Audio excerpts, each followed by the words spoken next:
Vamos a Zona Abierta con Carlos Salinas de Gortari y Joaquín López Dóriga. Tenemos esta pregunta del público, vamos a escucharla. Solo llamo para preguntarle a Salinas que nos diga quién mató realmente a Colosio. Llamo de Ciudad Victoria, Tamaulipas, y soy Carmelo Gutiérrez.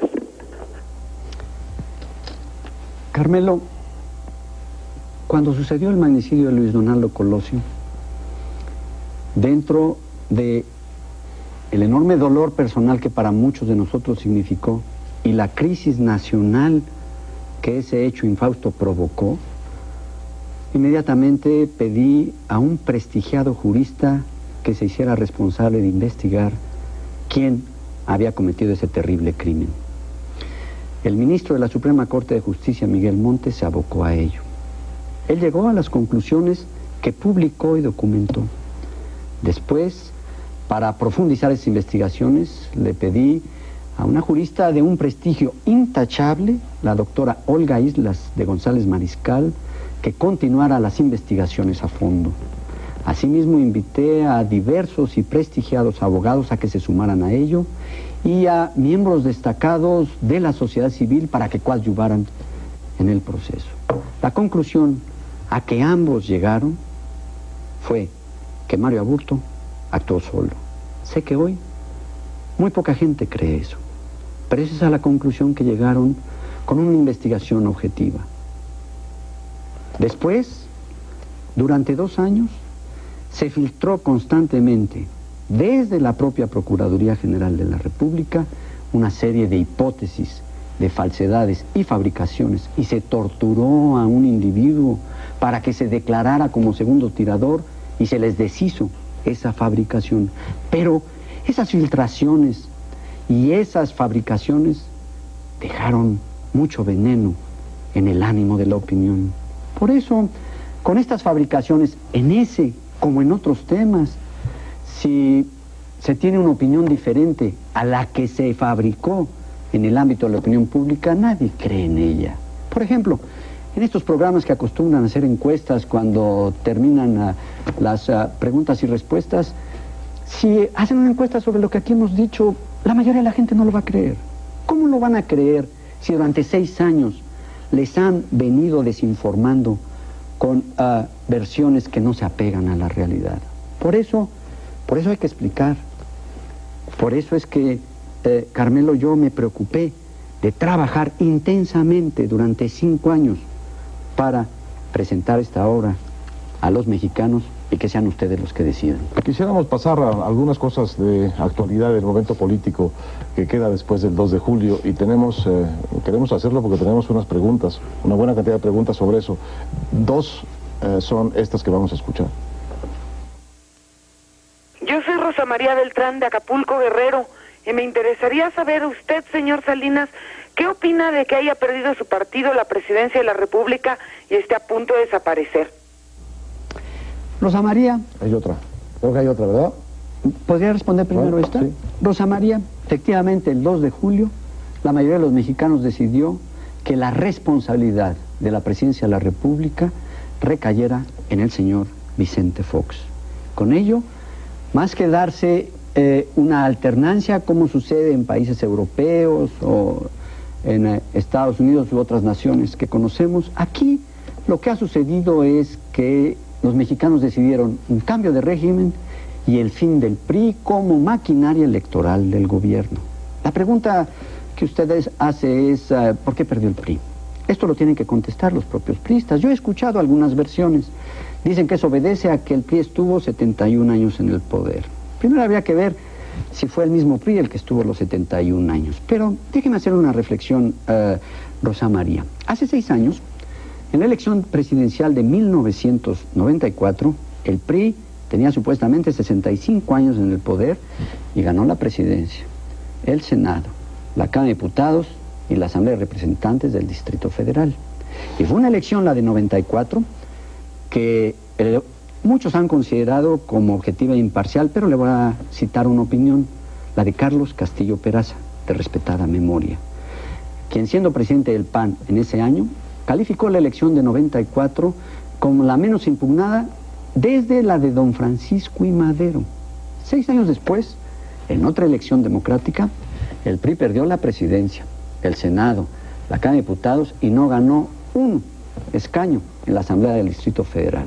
Así que creo yo que una parte de la explicación está en que más que los 71 años del PRI en el poder, son los últimos 6 años. Señor licenciado Salinas, me da la impresión, perdón, que cuando dice usted en 1994, dice usted, yo, Carlos Salinas, gané la presidencia, las elecciones presidenciales, el Senado, la Cámara y la Asamblea.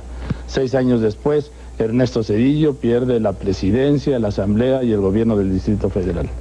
Mire, Joaquín, yo creo que los expresidentes de origen priista no tenemos nada que decirle al PRI de lo que deba hacer, pero sí tenemos la obligación de rendirle un informe de qué hicimos como presidentes frente a la oportunidad que el PRI nos dio para alcanzar esa responsabilidad. Yo le doy esa explicación al PRI en este libro de lo que hice durante mi presidencia.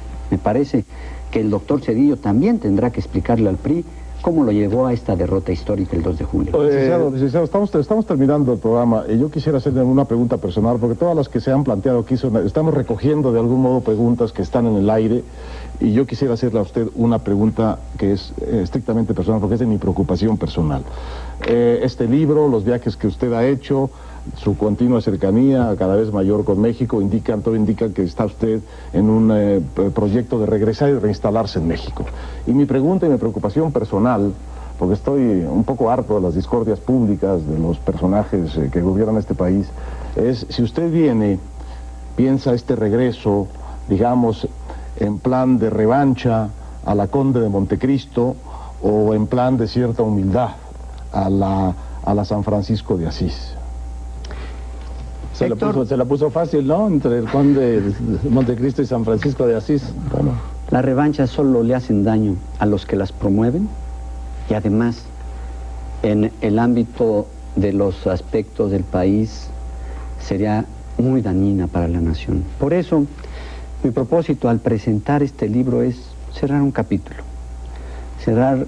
capítulo, y también he dicho que me propongo y ratifico mi decisión retirarme en la trinchera política. Pero cuando digo yo la humildad de Francisco de Asís, lo que estoy implicando es si tiene usted una disculpa que pedirle al pueblo de México. Héctor, a quien tengo yo que pedir una disculpa es a mis hijos, porque con todo lo que ha sucedido en estos años, su circunstancia ha sido muy difícil. A los mexicanos lo que les tengo que dar es una explicación, y por eso he venido a México. Esa explicación traté de darla en años anteriores, pero ahora, con este libro documentado, producto de un trabajo intenso de 5 años, procuro darles la explicación que ellos me han exigido. Déjeme dos cosas, primero... Ahora, déjeme nada más decirle.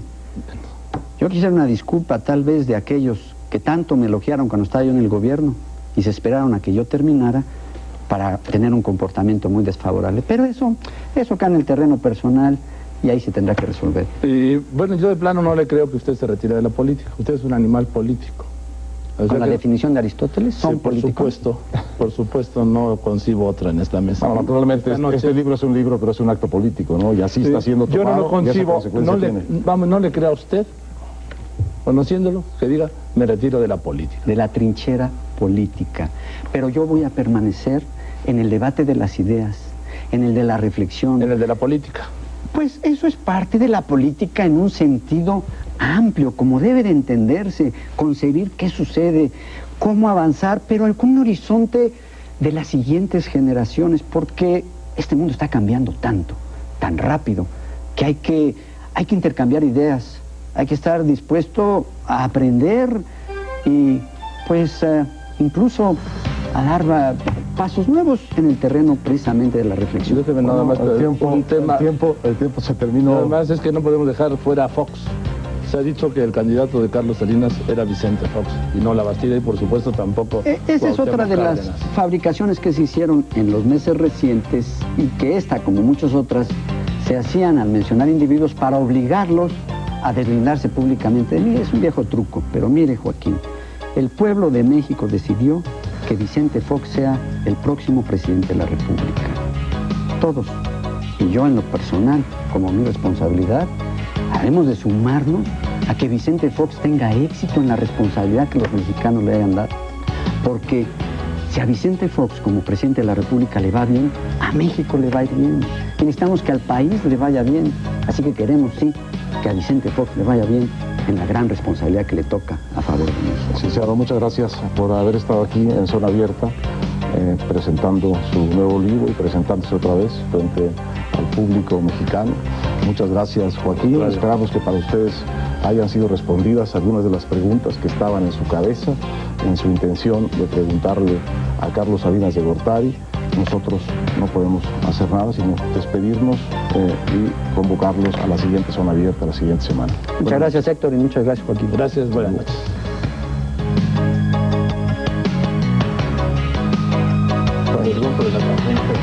No, de una vez. Faltaba de poco.